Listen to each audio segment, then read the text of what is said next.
آیا میدونستید در این ویدیو ما درباره سوره فاتحه برای شما معلومات خواهیم داد. نام سوره فاتحه که الفاتحه نیز گفته می شود.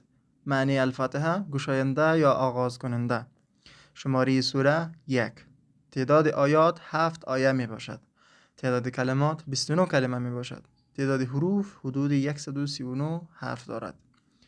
محل نزول بیشتر علما آن را مکی می دانند. جزء اول است. جایگاه در قرآن اولین سوره قرآن کریم می باشد و ترتیب نزول پنجم می باشد.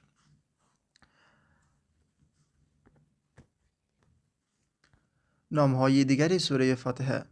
سوره فاتحه نامهای دیگری نیز دارد، از جمله ام الکتاب یعنی مادر کتاب، ام القرآن، سبع المثانی یعنی 7 آیه تکرار شونده، الشفا یعنی شفا و الحمد.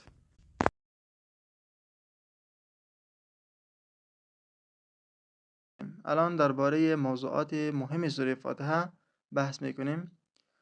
سوره فاتحه شامل 5 موضوع مهم می باشد. اول، توحید. سوره فاتحه انسان را به یکتاپرستی دعوت می کند. دوم، عبادت. عبادت باید فقط برای الله باشد. سوم، هدایت. انسان همیشه نیازمند هدایت الله است. چهارم، رحمت. الله بسیار مهربان و بخشنده است. و پنجم، آخرت. روز حساب و جزا حقیقت قطعی است. درس هایی که از سوره فاتحه می آموزیم: اول، هر کار را با نام الله آغاز کنیم. دوم، شکرگزار الله باشیم. سوم، تنها الله را عبادت کنیم.